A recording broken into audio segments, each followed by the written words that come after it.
Engkau memberikan kesempatan kami hidup, menghirup oksigen Tuhan. Kami tahu Engkau berikan kesempatan hidup karena Engkau punya misi pada setiap kami.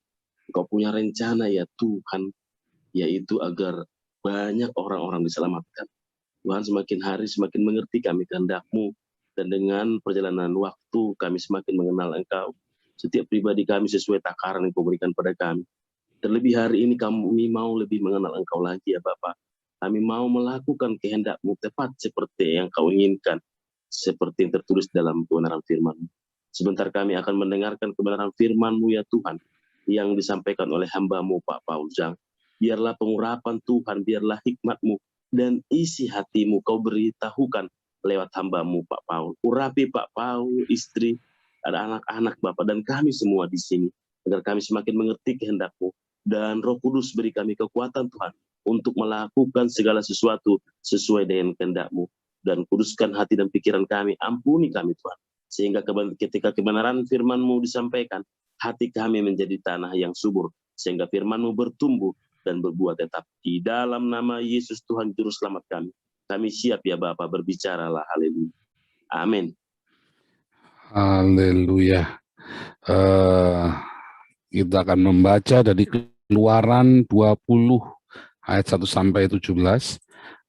Ibu Nerliana, silakan dibacakan. Baik, terima kasih Pastor. Selamat pagi buat Pastor dan Bu Ana, dan juga Bapak Ibu Saudara kasih. Marilah kita sama-sama mendengarkan firman Tuhan dari Keluaran 20 ayat 1 sampai 17. Demikian firman Tuhan. Ke-10 firman. Lalu Allah mengucapkan segala firman ini. Akulah Tuhan Allahmu yang membawa engkau keluar dari tanah Mesir, dari tempat perbudakan. Jangan ada padamu Allah lain di hadapanku. Jangan membuat bagimu patung yang menyerupai apapun, yang ada di langit di atas, atau yang ada di bumi di bawah, atau yang ada di dalam air di bawah bumi.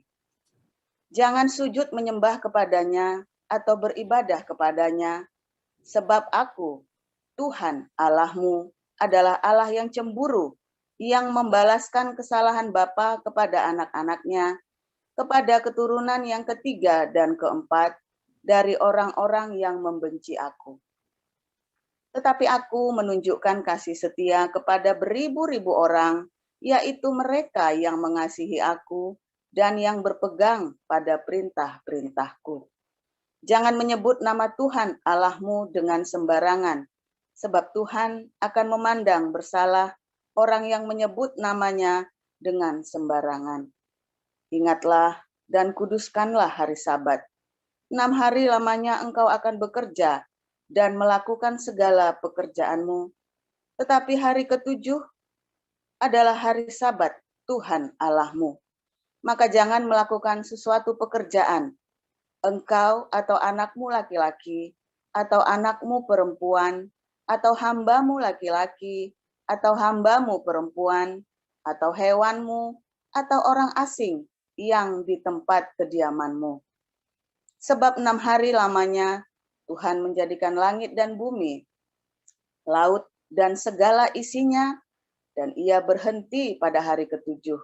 Itulah sebabnya Tuhan memberkati hari Sabat dan menguduskannya. Hormatilah ayahmu dan ibumu, supaya lanjut umurmu di tanah yang diberikan Tuhan Allahmu kepadamu. Jangan membunuh, jangan berzina, jangan mencuri, jangan mengucapkan saksi dusta tentang sesamamu, jangan mengingini rumah sesamamu, jangan mengingini istrinya, atau hambanya laki-laki, atau hambanya perempuan, atau lembunya, atau keledainya, atau apapun yang dipunyai sesamamu. Demikian, Pastor. Haleluya. Ibu Ana akan membacakan Matius 12 ayat 7 dan Matius 23 ayat 23. Matius 12 ayat yang ke-7. Jika memang kamu mengerti maksud firman ini, yang kukehendaki ialah belas kasihan dan bukan persembahan. Tentu kamu tidak menghukum orang yang tidak bersalah. Matius 23 ayat yang ke-23. Celakalah kamu, hai ahli-ahli Taurat dan orang-orang Farisi, hai kamu orang-orang munafik, sebab persepuluhan dari selasih, adas manis dan jintan kamu bayar, tetapi yang terpenting dalam hukum Taurat kamu abaikan, yaitu keadilan dan belas kasihan dan kesetiaan. Yang satu harus dilakukan dan yang lain jangan diabaikan. Ya, firman Tuhan selalu baru setiap pagi karena ada kasih yang melimpah di dalam hidup kita dan kita meresponi kasihnya dan tinggal di dalam kasihnya sehingga firman logos itu menjadi hidup dan logos yang menjadi rema itu mendatangkan iman dalam hati kita dan membuat kita sanggup mengarungi kehidupan ini di dalam kasih dan kekudusan untuk mentaati firman Tuhan, ya, dan mengusir semua gangguan-gangguan dari hidupmu dan memindahkan gunung-gunung yang besar dalam hidupmu. Nah, luar biasa sekali. Pagi hari ini kita belajar tentang Torah, ya. Torah artinya hukum, ya. Torah itu artinya hukum, peraturan. Ya. Sehingga ketika orang bilang Torah, ya, maka orang sudah tahu di zaman orang Israel ini itu adalah konstitusi, adalah sebuah undang-undang dasarnya dari orang Israel di zaman itu. Dan jadi dari zaman Musa sampai dengan sebenarnya dari zaman Abraham, ya, dari Torah itu pertama kali yaitu ketika manusia disunat, ya, perintah sunat itu adalah Torah yang pertama kali, perintah sunat dari zaman Abraham sampai dengan zaman di Babel. Maka yang disebut dengan hukum konstitusi satu-satunya adalah Torah, 100%, titik koma tidak boleh salah. Nah, kemudian di zaman Babel, maka mulailah, karena mereka terusir dari tanah mereka, karena mereka tidak menuruti Torah, ya, sehingga mereka terusir. Jadi ada satu hal yang menarik, ya, mengapa orang melakukan Torah? Nah, mengapa orang Israel itu melakukan Torah? Orang Israel itu melakukan Torah agar mereka bisa hidup terpelihara di tanah mereka. Jadi mereka itu dari luar, ya, dari tempat yang padang belantara itu dibawa ke tanah yang penuh susu dengan madu, dan untuk memelihara tanah yang penuh susu dengan madu ini agar ada damai sejahtera, shalom Tuhan, dan ada keadilan di sana, dan ada Eden, kerajaan Allah turun di atas tanah susu dan madu ini. Mereka memerlukan Torah, ya, supaya terpelihara. Jadi kalau kita membaca sebuah Torah, kelihatannya kecil, ya, bunuh homoseksual, bunuh yang selingkuh, bunuh, rajam batu, nyebut nama Tuhan salah, pokoknya bunuh. Dalam kita itu pemandangan kita hari ini, itu yang kita pahami hari ini. Ingat, ini ceritanya adalah dari zaman Abraham, ya, dan zaman Musa, ya, secara lengkap Torah itu ditulis di zaman Musa. Artinya itu antara 4.000 tahun yang lalu, ya. Yang mau sunat aja sunatnya pakai pisau batu, bukan pakai pisau, bukan pakai laser. Jadi masih zaman peralihan, zaman besi, zaman batu ke zaman besi, ya. Zaman itu kita harus memahami, ya, di mana mempersembahkan seorang anak kepada dewa-dewa mereka itu hal yang sangat lazim. Jadi kalau Anda lihat tetangga lagi jalan sama anaknya kan, Lek, harap tanggung diri, mau kemana? Dia mau sambil bawa kayu bakar gitu.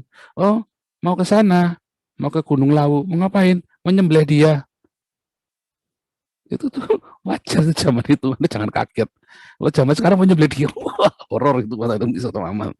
Kalau zaman itu, Lek, tanggung diri, harap nyembelih bocah iki loh.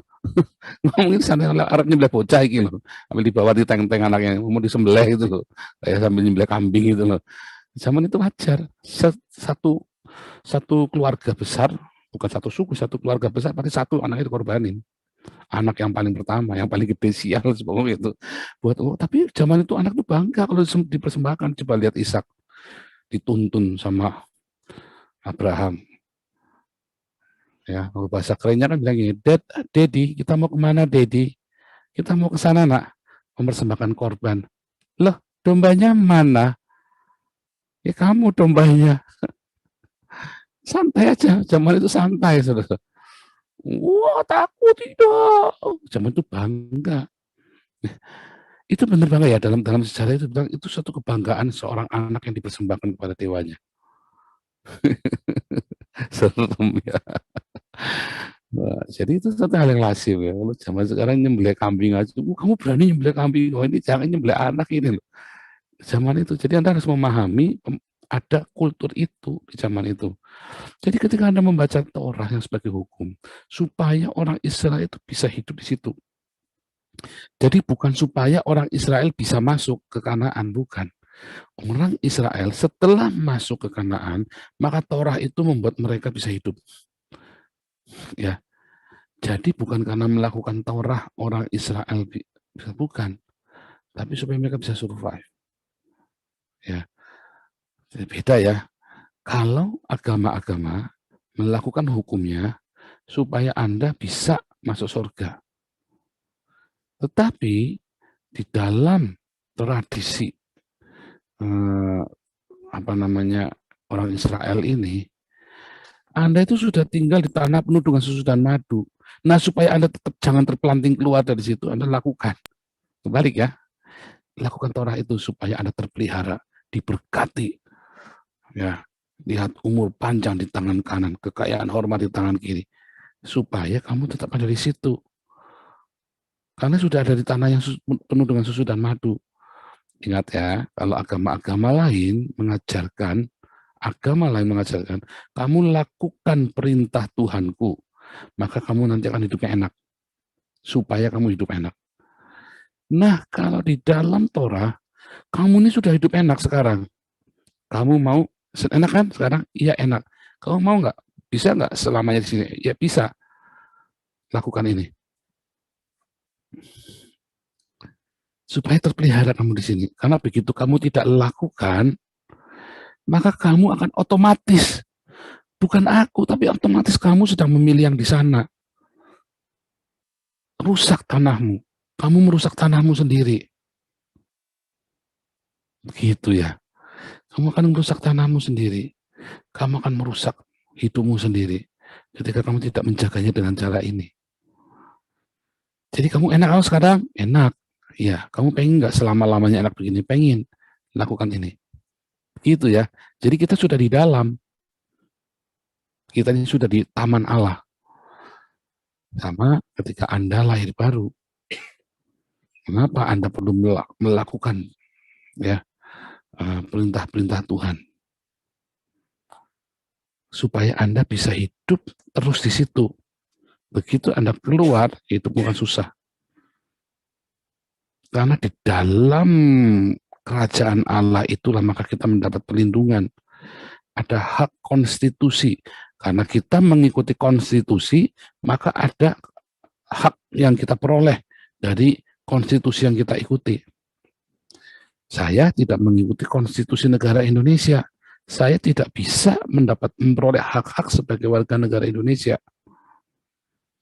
Kalau Anda tidak mengikuti sebuah konstitusi sebuah negara tersebut di Indonesia, maka Anda nggak bisa. Saya mengikuti konstitusi negara Eropa, dan saya menikmati hak-hak saya sebagai warga Eropa. Nangkep ya? Bukan Anda sekarang, Anda kan pengen menikmati seperti di Eropa kan?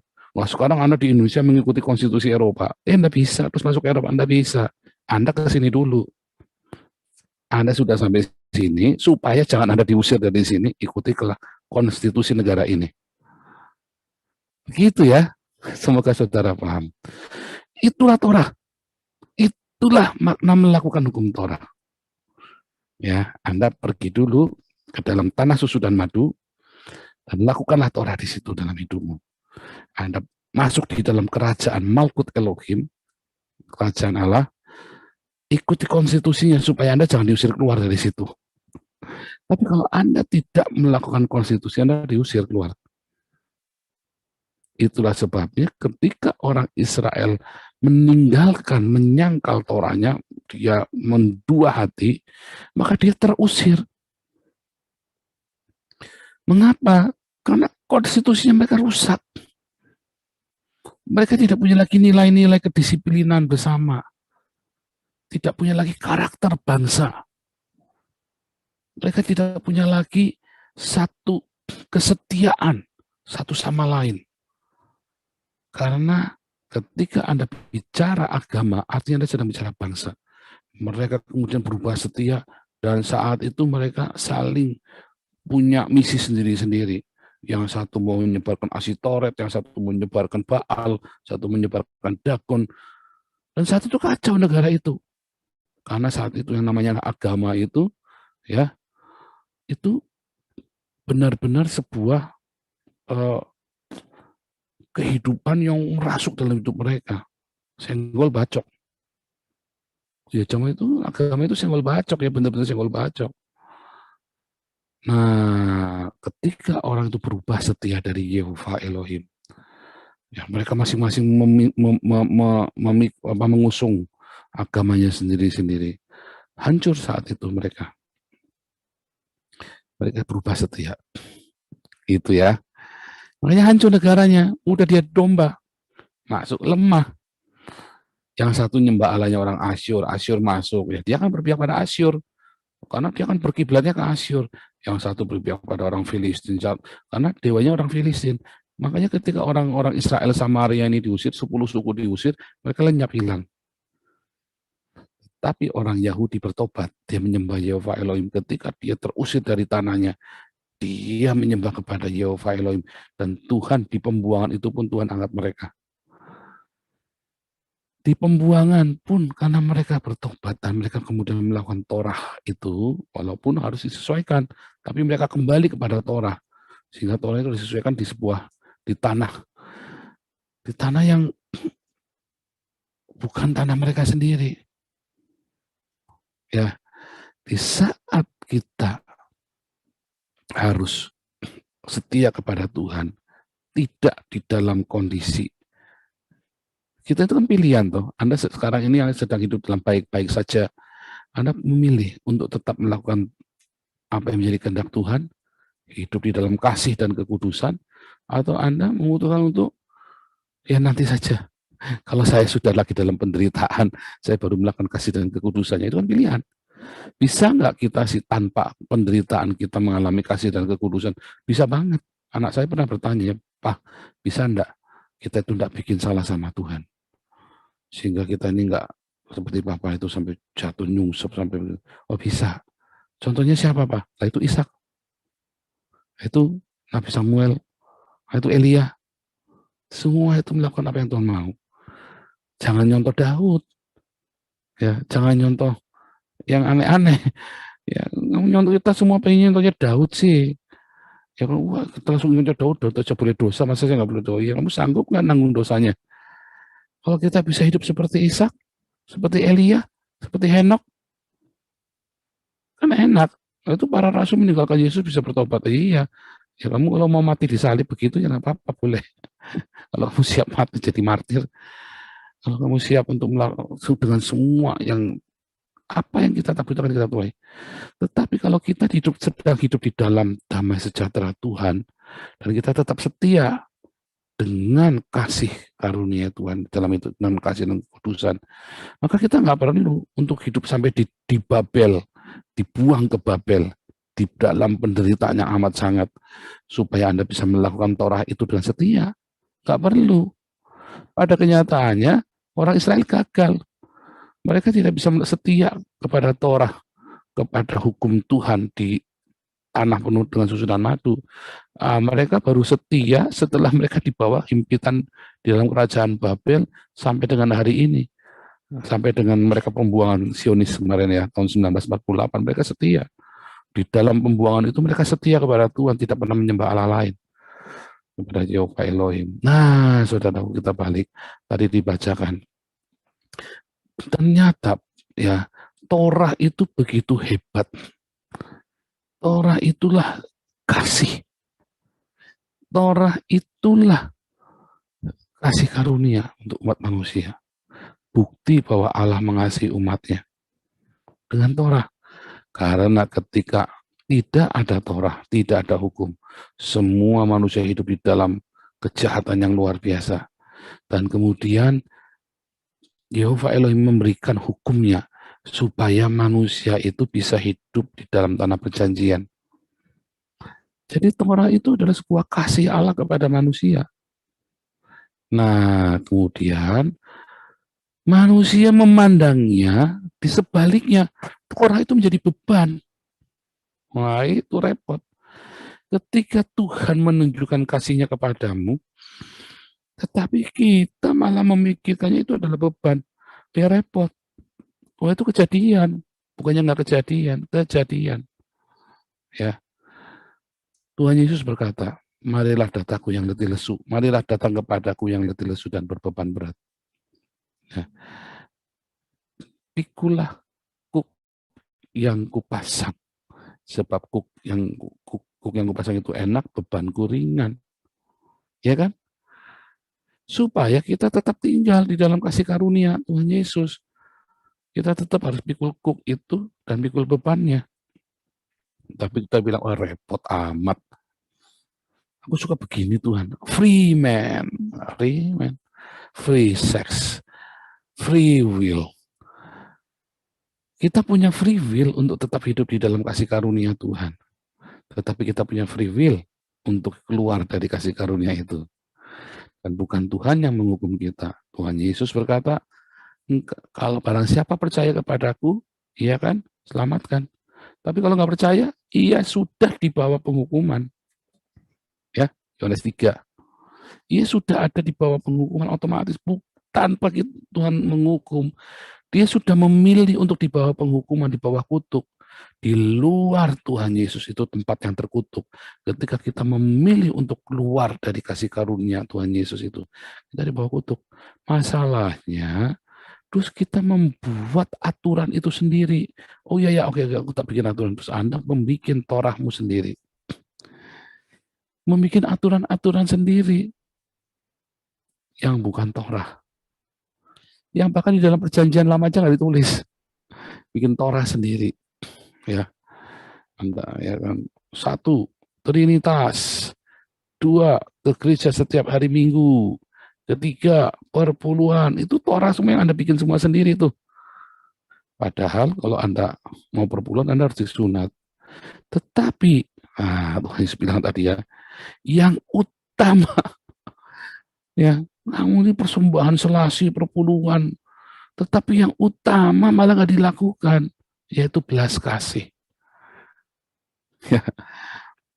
Malah nggak dilakukan. Kita banyak melakukan ritual dan simbol-simbol keagamaan. Tetapi yang utama, yang penting, justru inti dari Torah itu, dari hukumnya Tuhan itu, yang intinya yaitu mengasihi Tuhan dan mengasihi sesama. Bagaimana mengasihi Tuhan? Mengasihi Tuhan itu caranya, ternyata di dalam Keluaran 23 tadi, ada kata orang yang mengasihi aku. Itu kata eleos ya, kata keshet, yang menunjukkan kasih setianya kepadaku, keshet. Keshet itu eleos, bahasa Yunani, itu yang dipakai dengan kata yang menunjukkan belas kasih. Jadi bagaimana Tuhan aku menunjukkan belas kasih kepada Tuhan?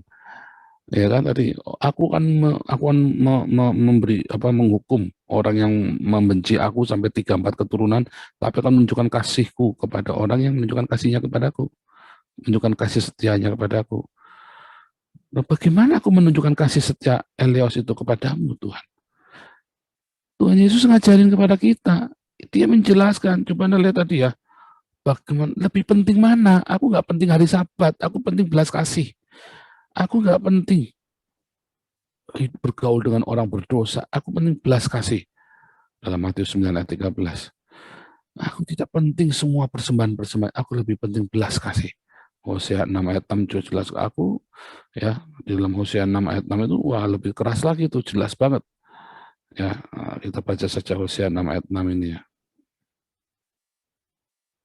Hosea 6 ayat 6. Lihat ya. Sebab aku menyukai kasih setia dan bukan korban sembelihan. Dan menyukai pengenalan anak Allah lebih daripada korban bakaran.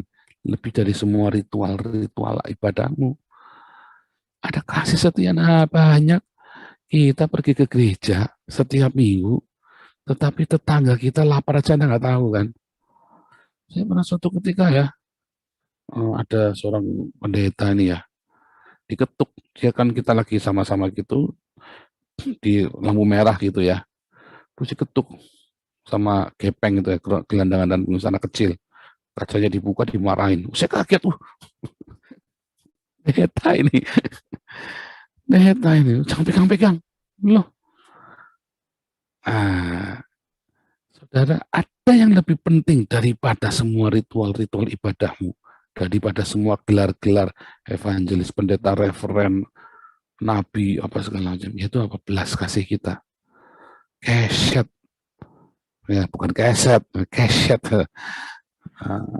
Eleos. Itu apa? Mercy. Kasih setia. Belas kasih kita kepada orang-orang sesama. Ada yang lebih penting dari semua ritual-ritual dan atribut-atribut agama kita, yaitu belas kasih kita kepada sesama kita, kepada tetangga, bukan kepada istri tetangga, bukan ya, bukan, tetapi kepada tetanggamu yang kurang masih tetangga, your neighbor, sesamamu ya. Anda baca, wah ini Pak Paul ngajari mengasihi tetangga. Ngawur, kamu salah dengar, masih ngantuk. Bukan, saya tidak mengajari Anda ngasihi tetangga. Saya ajari Anda itu mengasihi your neighbor, itu maksudnya sesama manusia. Menunjukkan belas kasihmu. Lagi puasa, orang datang lagi puasa. Nah ini, aku menagih utang, ya jangan. Nah, banyak orang puasa. Saya puasa Esther Pak, sambil puasa Esther sambil nagih utang, ya jangan. Yesaya 58 bilang apa? Harus tunjukkan belas kasih. Kalau lagi puasa orang utang malah datengin, tapus utangmu. Wah bangkrut tuh Pak. Saya pernah dikomplain ya. Ceritanya ini ada orang kesulitan lagi masalah sama suaminya. Terus kita konseling sampai jam 2 pagi waktu itu ya mah, jam 2 pagi itu. Terus ibu puasa ya. Oh ya puasa, terus caranya puasa gimana? Waktu ibu puasa, ibu ingat siapa orang yang berutang sama ibu. Ya ampuni utangnya, nggak usah ditagih lagi. Oh gitu ya Pak. Oh iya dong, dia puasa dengan semangat 45, dia puasa semangat Pentakosta. Oh ya Pentakosta ketiga dia bilang puasa. Lagi puasa terus dia hapus utangnya. Terus selesai puasa, seminggu kemudian dia nyesel. Dia telepon saya, ini gara-gara Pak Paul nih, saya nyesel ini menghapus utangnya dia. Sekarang saudara saya ini sekarang lunjak sama saya. Dulu dia hutang. Loh bu. Masalahnya apa dulu kok gara-gara saya? Pak Paul kan bilang saya suruh puasa, suruh mengampuni utangnya orang. Ini utangnya saya hapus ini. Sekarang saya tidak bisa nagih, saya butuh uang, saya bingung lah. Gimana sih? Mana saya tahu saya tidak punya utang. Ceritanya bagaimana? Utang apa Bu? Ini kan utang, mana cicilan motor. Lah saya bilang. Namanya dengerin, saya bilang dengerin. Siapa yang nyuruh ngutangin cicilan motor? Siapa yang nyuruh ngutangin? Ini kok dia mau berjalan-jalan ke Amerika. Lah, siapa yang nyuruh jalan-jalan ke Amerika ibu ngutangin? Tuhan itu suruh kita kasih utangan kalau dia itu buat makan. Makanya beberapa teman yang email ke saya ya, Pak tolong bantu diakonia Pak, saya butuh uang sekian, tolong transfer uang. Saya bilang, aduh maaf ibu bapak, kita nggak kasih uang. Kalau ibu butuh makanan kita kasih, nanti tim kita datang ke sana. Bukan uang saya, bukan ya keren kali si Paulin bisa ngasih makan orang sih. Bukan, tetapi maksudnya kita tuh bukan ngasih uang, berbelas kasih itu bukan ngasih uang cicilan motor, cicilan mobil buat jalan-jalan, dia bukan. Tapi untuk kasih makan, kasih pakaian, kasih tumpangan. Kasih tumpangan itu bukan Anda belikan rumah buat orang, bayarin cicilan rumahnya, bukan. Ya kasih tumpangan itu ya rumah singgah itu loh. Ya, sebatas itu. Bukan Anda tuh nampungin tetangga semua, dibawa tampungin di rumah, yang enggak juga. Ya, itu rumah singgah yang dimaksud. Nah, saudaraku, ada yang lebih penting dari semua atribut, ritual, dan simbol. Yang bahkan itu semua oleh Yesus itu benar-benar yang hari Sabat di benar-benar ya. Lihat, Yesus sudah mengajarkan, menjelaskan apa sih Torah itu. Belas kasihan.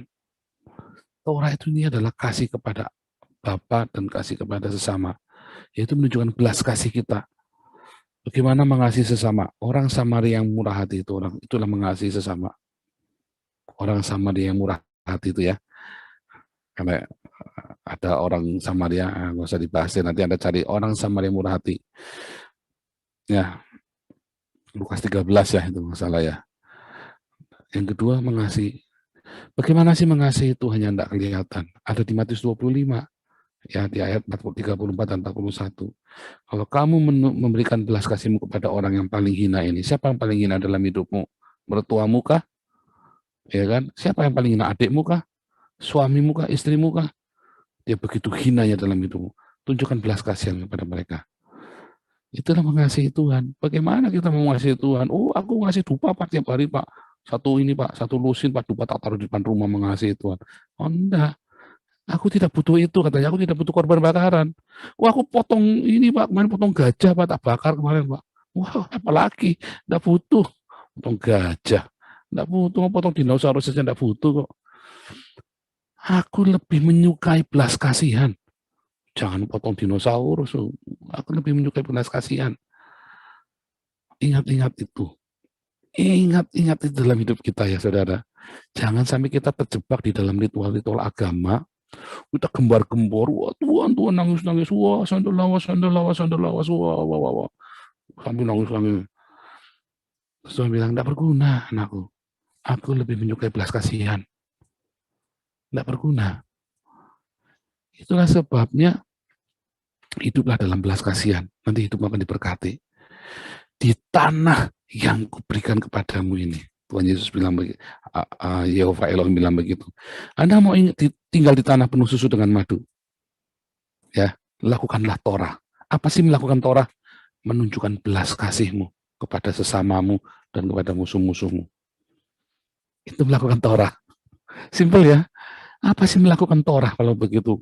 1 sampai 10 hukum Torah dijabarkan lagi 613. Nah, itu zaman itu. Ingat, itu zaman 4000 tahun yang lalu.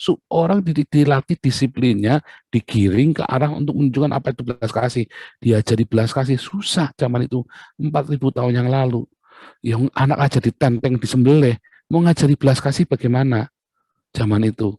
Makanya diajari dengan ritual, dengan simbol, digiring disiplinnya, kesatuan hatinya, digiring semua hatinya semua melalui ritual-ritual dan simbol-simbol. Tetapi ketika Yesus mati di kayu salib, ya Torah itu sudah pergi kepada bangsa-bangsa. Dan Yesus genapi itu, belas kasih. Ya, menunjukkan belas kasih itu. Dan kita, Tuhan Yesus bilang, sama seperti aku mengasihimu, sama seperti aku menunjukkan belas kasih kepadamu, kamu tunjukkan belas kasih pada sesamamu. Itulah Torah, itulah Injil. Jadi bukan ritual, dan itulah mengasihi Allah. Itulah mengasihi yang disebut dengan hukum Torah dari nomor 1 sampai 10 itu. Simpel sekali ya Torah itu di dalam zaman hari ini, yaitu tunjukkan belas kasihmu kepada sesamamu dan kepada musuh-musuhmu. Jadi sudah jangan bilang lagi langit dan bumi akan lenyap, tetapi jengkelku tinggal tetap. Jangan. Langit dan bumi akan lenyap, tetapi firman Tuhan tinggal tetap. Dan kita minta ya di dalam nama Yesus, rema dari Tuhan, membuat kita tetap hidup di dalam kasih, belas kasihan, sehingga tidak satu pun yang luput dari pengampunan. Tidak ada satupun yang luput dari belas kasih itu. Melakukannya setiap hari, tanpa terkecuali, tanpa kemunafikan. Karena saat kita berpura-pura menunjukkan belas kasih, maka nggak ada gunanya. Belas kasih itu benar-benar harus ditunjukkan. Dalam nama Tuhan Yesus, kiranya rema itu membuat Anda semua hidup di dalam Torah, belas kasih, dan tetap tinggal di tanah yang penuh dengan susu dan madu. Amin. Kita akan berdoa.